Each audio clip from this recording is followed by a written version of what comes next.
Hello, and welcome to Lyla's Lullabies, where we spend time exploring with Lyla, a traveler who wanders the world at her own pace, while sharing her most enriching and restorative moments with you. In tonight's story, we'll follow Lyla as she explores the unforgettable mysteries found on Easter Island. There's nowhere you need to be, nothing you need to remember. Just settle in, get comfortable, and let yourself go. We're so glad you're here. Whenever you're ready, let's begin. Lyla woke to the sound of roosters crowing and the particular quality of light that filtered through her hotel curtains in Hangaroa, the only town on Easter Island. She'd arrived the night before on the long flight from Santiago, 5 hours over the Pacific, to reach this remote speck of land, the most isolated inhabited island on Earth, and had been too tired to do more than check in and sleep. Now, in the May morning, autumn in the southern hemisphere, she was ready to explore. She opened the curtains to see the town. Low buildings, mostly simple and functional, the ocean visible beyond, and in the distance, the distinctive shape of a moai, one of the famous stone statues that had drawn her here, that made Easter Island, Rapa Nui as its people called it, one of the world's most mysterious and fascinating places. After breakfast at the hotel, fresh tropical fruit and strong coffee, she met her tour group in the lobby. There were 6 of them. A retired couple from Australia, 2 young backpackers from Germany, a solo traveler from Japan, and Lyla, their guide, a man named Mateo with Rapa Nui heritage evident in his features and manner, greeted them warmly. "Iorana," he said, the Rapa Nui greeting. "Welcome to my island. Today we'll see some of the most important sights in Rapa Nui National Park. We'll visit Ahu Akivi, the moai quarry at Rano Raraku, the great platform at Tongariki, and spend time at Anakena Beach. We'll finish at sunset at Tahai. Along the way, I'll share what we know about my ancestors, who they were, how they built these incredible monuments, and what happened to their civilization. Questions are always welcome." They climbed into the van, Mateo driving, and set off across the island. The landscape was distinctive and somewhat stark. Rolling grassland, very few trees, volcanic cones rising at intervals, and everywhere the grass, vivid green from recent rains, creating a pastoral scene that seemed almost Irish until you saw the moai, the massive stone figures that appeared along the roads and on the hillsides, impossible to ignore. "The island is small," Mateo explained as he drove, "only about 64 square miles. You can drive around it in a few hours. But what happened here is monumental. My ancestors arrived from Polynesia, probably around 1200 AD. We're still debating the exact date. They brought with them Polynesian culture and adapted it to this isolated place, and they built the moai, over 900 of them across the island. Today we'll see why and how." Their first stop was Ahu Akivi, and Mateo pulled off the road onto a dirt track, driving carefully over the rough ground until they reached a parking area. They walked along a path through the grassland, and then there they were, 7 moai standing in a row on a stone platform, facing inland rather than toward the sea like most moai.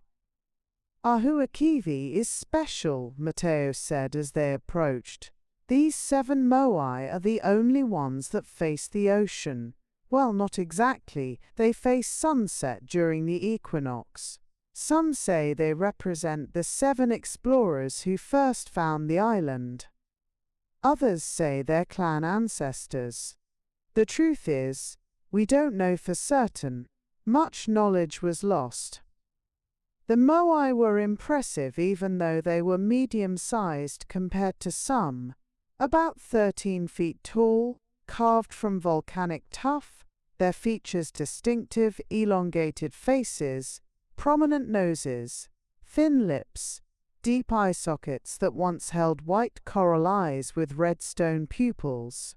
They stood in a row, their backs to the visitors, facing across the island, and there was something powerful about their presence, these stone figures that had stood here for centuries. How were they moved? One of the German backpackers asked. They must weigh tons. Good question, Mateo said.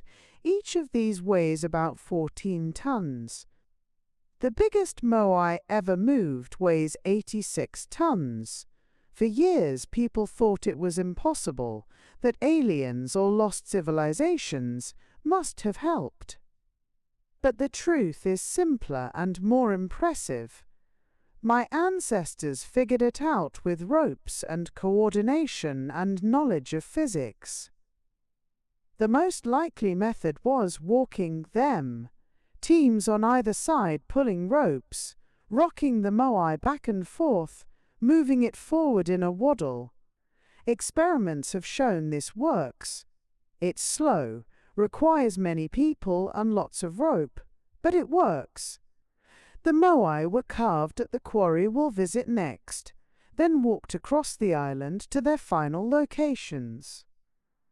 They spent time at Ahu Akivi, walking around the platform, looking at the moai from different angles.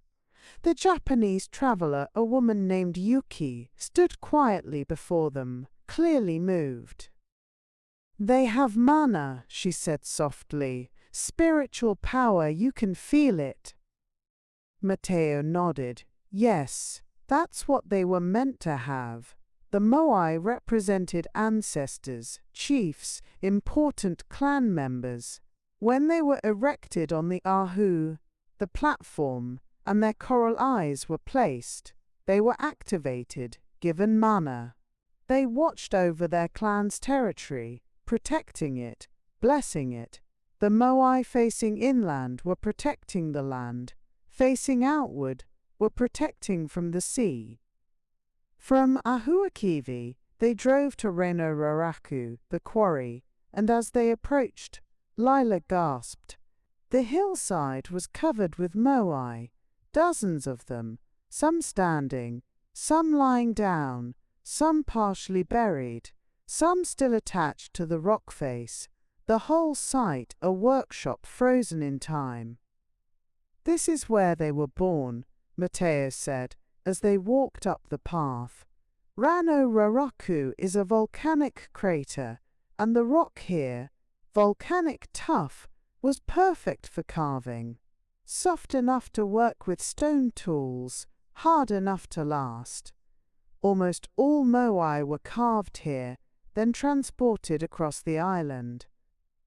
They walked among the moai, and the scale became overwhelming. Some were enormous, 20, 30, even 40 feet tall.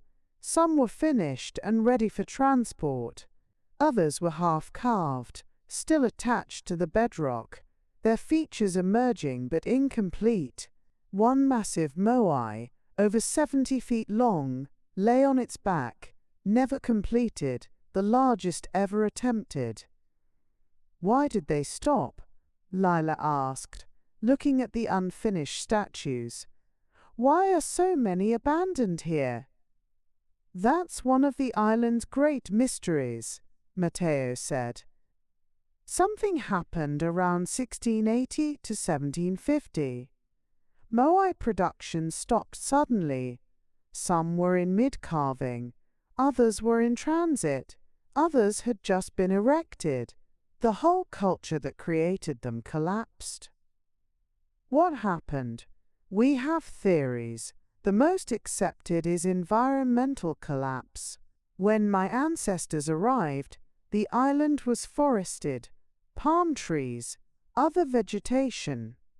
They needed wood for boats, for moving moai, for cooking, for building. They also brought rats, accidentally, which ate the palm seeds. Over time, the forest disappeared. No trees meant no boats for fishing. No wood for moving moai. Soil erosion. Crop failures.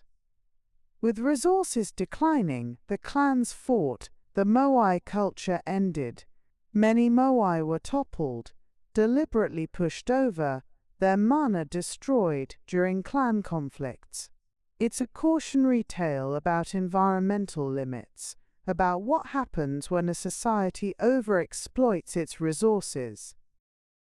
They walked up to the crater rim, where the view opened across the island, and sat on the slope among the moai, these stone giants scattered across the hillside like an abandoned army. The wind blew steadily, the island was always windy, and clouds cast moving shadows across the grass, creating a constantly changing landscape. The Australian couple, John and Helen, were taking photos but also just sitting, absorbing the atmosphere. "It's eerie, isn't it?" Helen said. "Beautiful but sad. All this effort, all this skill and devotion, and then it just stopped."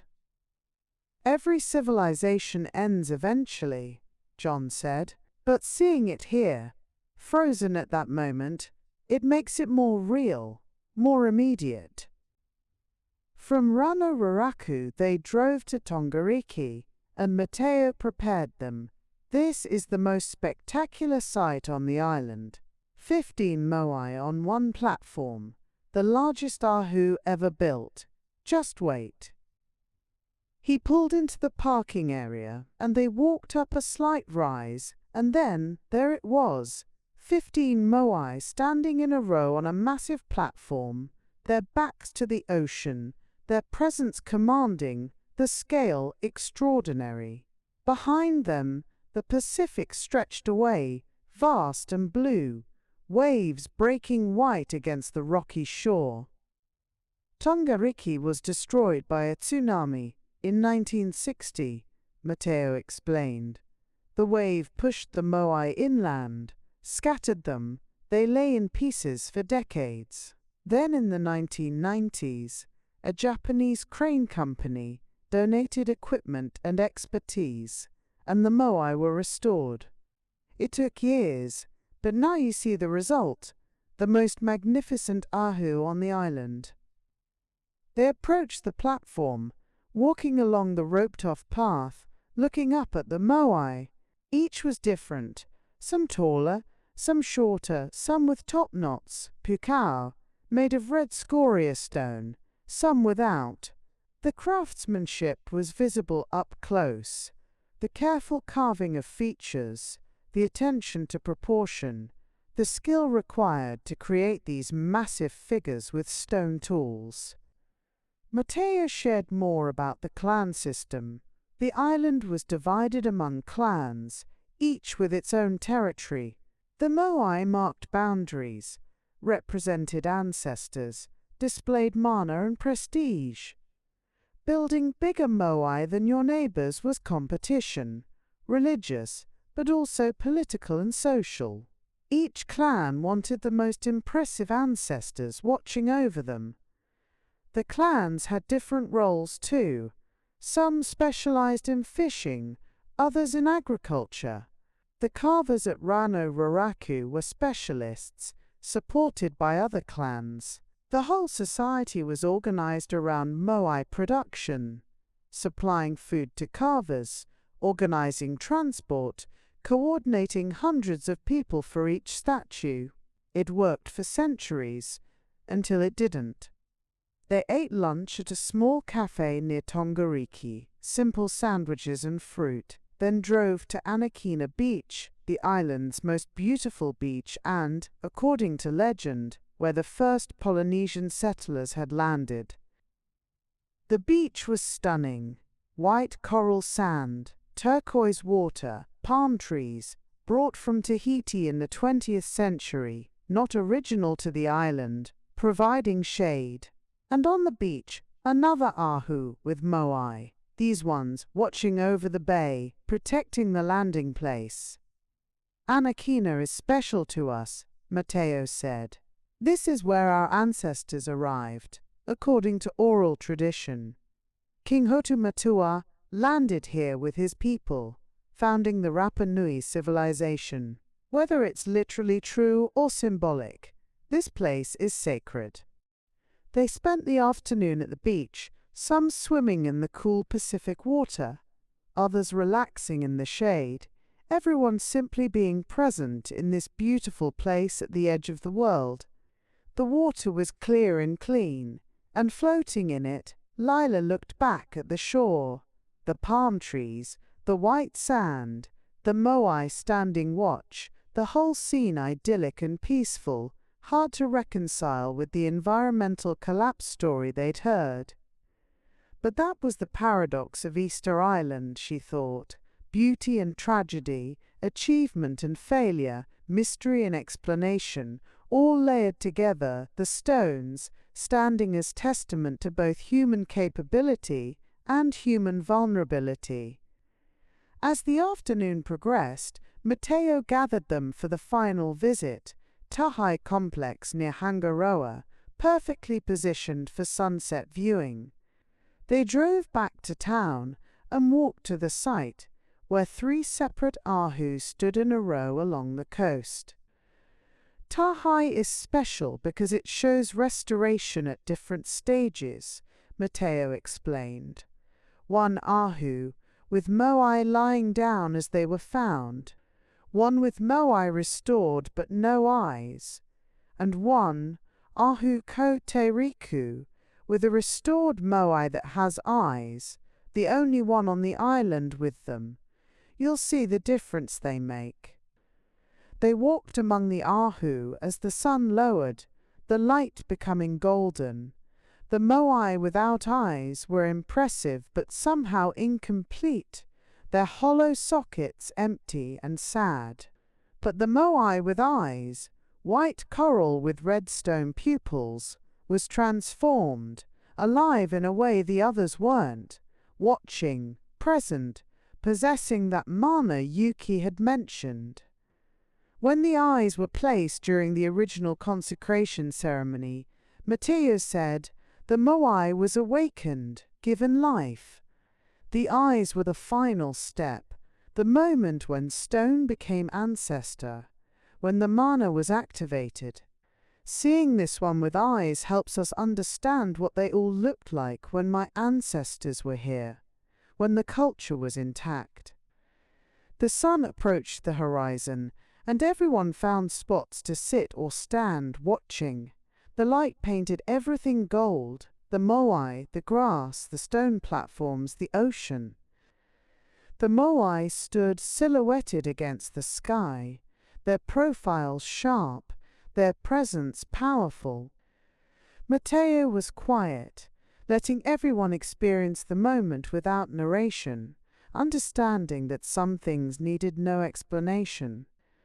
The beauty spoke for itself, the mystery remained mysterious, and the sunset connected them to every other person who had watched it from this spot across centuries. The sun touched the ocean and began to slip below, the sky transforming, gold to orange to pink to purple, the colors reflected in the water. The moai stood unchanged, witnesses to countless sunsets, their stone faces impassive, holding their secrets. When the sun disappeared and twilight arrived, Mateo finally spoke. Thank you for spending this day exploring my island. I hope you felt something of its mana, its power and mystery. The moai are famous, they're what brings people here, but they're also a reminder of human creativity and ambition, yes, but also of consequences, of limits, of the importance of living sustainably on our island, whether that island is Rapa Nui or Earth itself. They stood in silence for a moment longer, then walked back to the van. The drive to the hotel was quiet. Everyone processing the day, the images and information and emotions settling.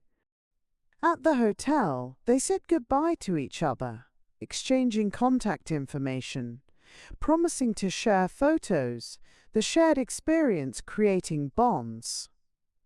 Mateo shook hands with each of them.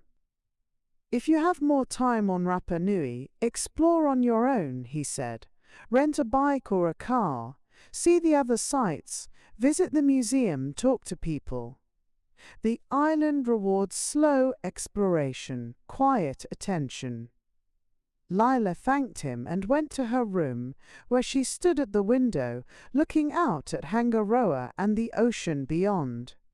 The stars were emerging, brilliant in the dark sky, no light pollution to diminish them, the Milky Way visible as a bright band overhead. She thought about the day, about standing before the moai at different sites, each one revealing something new, the mystery of Ahu Akivi facing inland, the workshop chaos of Rano Raraku with its unfinished statues, the restored magnificence of Tongariki, the sacred beauty of Anakena, the sunset at Tahai with the awakened moai watching. She thought about Mateo's explanations of the clan system, the moai construction, the environmental collapse. The way he presented it not as ancient history, but as his family's story, his ancestors, achievements and failures, relevant to contemporary challenges. Easter Island was often called mysterious, and it was. But perhaps the mystery wasn't just about how the moai were moved or why production stopped. The deeper mystery was about human nature itself, how a society could create such extraordinary monuments, could mobilize resources and coordinate labor on such a scale, and then fail to adapt when resources diminished, when the signs of collapse were visible. The environmental collapse wasn't unique to Rapa Nui. It was a pattern visible in many civilizations, a warning about the consequences of exceeding carrying capacity, of prioritizing prestige and competition over sustainability.